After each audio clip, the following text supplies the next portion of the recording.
যাদেরকে বছরের পরে বছর আটকে রাখা হয়েছিল, এই যে যারা আয়নাঘর পরিচালনা করেছে এবং এই থিম নিয়ে কাজ করেছে, এরা কি বান্দার হক নষ্ট করেছে কিনা, আর কিয়ামতের ময়দানে এদের শাস্তি কি হবে?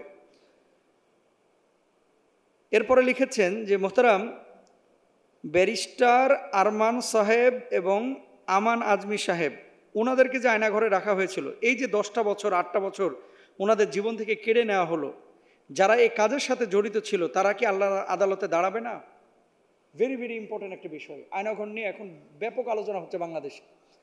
শুনেন, আমি বিভিন্ন মাহফিলে একটা কথা বলে থাকি যে আল্লাহ সুবহানাহু ওয়া তাআলা দুইটা পাপ বান্দার মাফ করবে না, একটা হচ্ছে শিরকের গুনাহ আর একটা হচ্ছে বান্দার হক নষ্টের গুনাহ।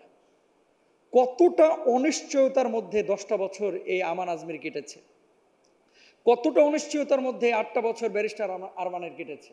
তার পরিবার, ছোট্ট বাচ্চা যাকে কোলে নিয়ে সে গাড়িতে চলেছে, যাকে কোলে নিয়ে কপালে চুমু এঁকেছে, এই বাচ্চাটা আজকে বড় হয়ে গেছে। তো এই বাচ্চাটা আব্বু আব্বু করে কেঁদেছে, তার স্ত্রীটা স্বামী হিসেবে স্বামীকে মনে করে কেঁদেছে, আমার আজমির ছেলেমেয়েরা কেঁদেছে।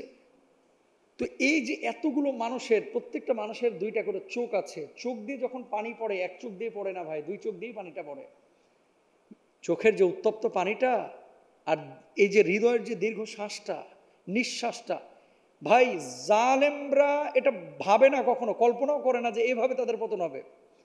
মজলুমের কান্না আল্লাহ সুবহানাহু ওয়া তাআলার আরশ পর্যন্ত পৌঁছে যায়, এর ভিতরে কোনো পর্দা থাকে না। যারা আয়নাঘরের এই থিম যারা ক্রিয়েট করেছে, যারা এটাকে বাস্তবায়ন করেছে, এবং যে মানুষগুলোকে এখানে আমান আজমির মতো, ব্যারিস্টার আরমানের মতো শত শত মানুষকে যারা হুমকির মধ্যে ফেলে যাদের জীবনের বিনাশ ঘটিয়ে ফেলেছে, আল্লাহর কসম করে বলতেছি আল্লাহ তাআলা এদেরকে মাফ করবে না। প্রত্যেকটা মানুষকে আল্লাহর আদালতে দাঁড়াইতে হবে হক নষ্টের কারণে। তো বলবেন হুজুর বাঁচার কি কোনো উপায় নাই? না, উপায় নাই। তো বাঁচবেন কিভাবে? যে 10টা বছর ওনার নষ্ট করেছেন, এই 10টা বছরের মূল্য তাকে পরিশোধ করতে হবে। পারবেন? সম্ভব? পারবেন? ওই স্ত্রীর চোখের পানি, যত ফোঁটা পানি চোখ দিয়ে পড়েছে, এই চোখের পানির ঋণ পরিশোধ করতে, মূল্য দিতে পারবেন না।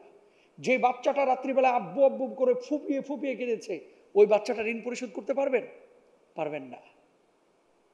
স্নেহ, মায়া, মমতা, ভালোবাসা থেকে তার স্ত্রীটাকে 10 বছর আপনারা দূরে রেখেছেন, পারবেন ফিরিয়ে দিতে? পারবেন না।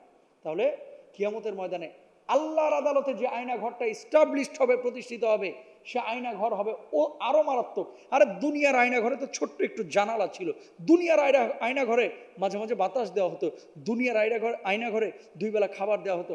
আল্লাহর আয়না ঘরে পুষ দেওয়া হবে, রক্ত, পচা রক্ত মুখের মধ্যে ঢেলে দেওয়া হবে।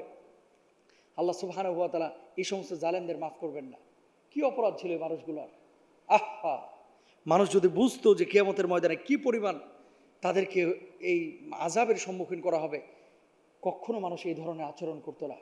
আয়নাঘরের সাথে যারা জড়িত, যারা এটাকে তৈরি করেছে, যারা মানুষের উপরে জুলুম অত্যাচার করেছে, কিয়ামতের ময়দানে হক নষ্ট করার জন্য, তাদের সময় নষ্ট করার জন্য, তাদের মানে হুকুকুল আইবাদ এর সাথে সম্পৃক্ততার কারণে কিয়ামতের ময়দানে তাদেরকে দাঁড়াইতে হবে।